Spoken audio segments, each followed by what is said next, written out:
After decades of other countries treating American trade the way Jerry Nadler treats a buffet, President Trump is not backing down after declaring Liberation Day, sticking up for the American worker, slapping tariffs on 180 countries around the world. Even the penguins weren't spared. Markets taking a dive, but 47 reassuring Americans it'll all be worth it. The markets are going to boom, the stock is going to boom, the country is going to boom, and the rest of the world wants to see, is there any way they can make a deal? They've taken advantage of us for many, many years. For many years, we've been at the wrong side of the ball, and I'll tell you what, I think it's going to be unbelievable. Team Trump going to bat for the new tariffs to bring back jobs. What has the globalist economy gotten the United States of America? Incurring a huge amount of debt to buy things that other countries make for us. It's not a recipe for low prices, and it's not a recipe for good jobs in the United States of America. These people have all been living in our house. They've been driving our car. Korea wouldn't let French fries come in. The European Union won't take chicken from America. They hate our beef because our beef is beautiful and theirs is weak. Sit back. Take it in. Let's see how it goes. If you retaliate, there will be escalation. If you don't retaliate, this is the high watermark. If these countries wanted to negotiate, if these countries wanted to do what's right, they've had 70 years to do it. Instead, they have been ripping off American workers. He campaigned on the idea of fair trade, on tariffs, and nearly 80 million Americans elected him to do it, and he is delivering. And while everyone gets all hot and bothered, this former Commerce Secretary is reminding folks that tariffs are just the start of a negotiation. I would assume that this will not be in place in a month, 2 months, definitely not in the back half of the year. So I'm in the camp that this is the beginning of a big negotiation. The president has set the stage for what he loves to do. He'll be negotiating every single day for the foreseeable future. Yeah, I think that's the key here, Jesse, is that the media doesn't mention this is the start of a negotiation. Tariffs are an underused tool for negotiation. It's an underrated device, much like the film The Lost Boys. Starring? Not Val Kilmer? Yes, not Val Kilmer. God rest his soul. So the president is the president of the United States. He's not the president of the Chamber of Commerce. So if you're a multinational company, all you care about, profits and your stock price, as you should. But the president has bigger things to worry about. He cares about workers. He cares about business owners as well, importers and exporters, and national security. And he's not looking at the next quarter or the next quarter. He's looking at the next 50 years. So this is what this is all about.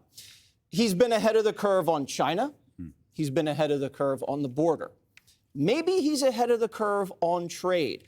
And it's not like he's freewheeling here. He has two men, Lutnick and Besant, who have made billions of dollars in international markets, currency markets, energy markets, trade. These guys know what they're doing, and they are all in. If tariffs are so bad, why do other countries have them on our products? Why is it okay if they can tariff us, but we can't tariff them? No one really answers that question. There are billions of people, I call them customers, in India and China. We can't sell them cars. We can't sell rice to Japan. We can't sell big, beautiful beef to Australia. It doesn't make any sense. Imagine how rich we could be if we were able to access these markets all over the world. The stock prices would go up, the wages would go up, and everybody would be happy. Greg, think it's an exciting time to be alive. We have rewired the entire world in a way we haven't seen in 100 years. And it's great. And hopefully it works out. I haven't looked at my 401k today. I'm going to look at it tomorrow. Actually, maybe not. I won't look at it for another month. But you just, as he said, have to remain calm. He ran on this. He was elected on this. And every economist has been wrong about his policies. So let's just sit back. We've already seen energy prices drop. Treasury yields are down. Mortgage rates have come down. If the Fed can lower rates, it's going to bring inflation down. And that's what everybody wants. Yes. So, Harold, I'm going to ask you a stupid question. Let's see if you can answer it. Is there any proof free trade has ever paid off for the American worker? It hasn't paid off. Well, I'd say this. It has in some ways. First of all, it's good to be with you. It has in some ways. We have the affordability issue free trade has helped to address. Free trade helped to improve and ensure that we had the technology innovation capital in our country, which we do on the West Coast and other parts of the country. I don't dispute what Jesse has said about the core of the problem, or even what President Trump has said the core of the problem. We have left, and Jesse, I thought, did a very good job yesterday enumerating some of this. We have left the middle class behind at a time in which more wealth has been created in our country over the last 25 years than in any country, and for that matter, per capita anywhere in the world. You look at the 10 richest Americans, their net worth would make them the 19th richest country in the world. $1.85 trillion is controlled by just 10 people.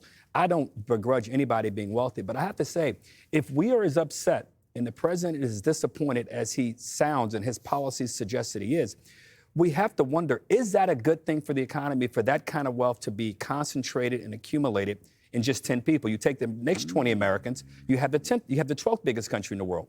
Let's get back to the point you raised. Yes, Our tariffs going to solve the rich now, Harold. No, Good for you. No. But if we are concerned about what's happened hollowing out in cities across the country, rural and urban alike, and there's no doubt it's happened, are tariffs and our trade policy the only reason it's happened?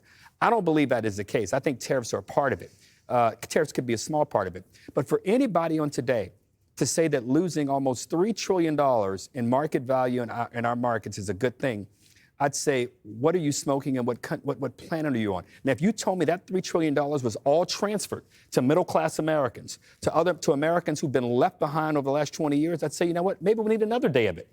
The reality is that's not what is happening. The people are going to pay more for the things they need the most are the people who the president claims he wants and believes he's helping the most. I sure pray, like I said yesterday, I hope tomorrow and I pray tomorrow is a better day. But until the president and his team, and I must say, this is the savviest, most experienced, economics, financially savvy team that any president's had in his cabinet, for them to say that this was okay today, gosh, I can't wait to see what happens tomorrow if they think today was simply okay. So, Judge Harold wasn't able to answer the question. I did. No, you didn't say there was any proof that free trade paid off for American workers. You just piled on the rich. I said affordability, and I said technology. Affordability of what? The products? Because they're being made in Mexico? Is that your answer? Oh, yeah, we assemble them here in America, but we make them over there. That doesn't help American workers, Harold. You disgust me. And now I'm not happy at this table. And you know what's interesting about all that is that, you know, when President Trump first started going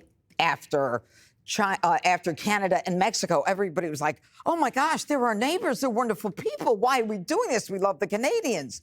Well, the truth is China is making cars in Mexico and Canada and not paying a tariff on them and selling them in the United States while they are putting a tariff on our cars. Look, you're going to tariff my goods, but I'm going to lay down and let you roll all over me and sell your stuff with virtually no tariff on it?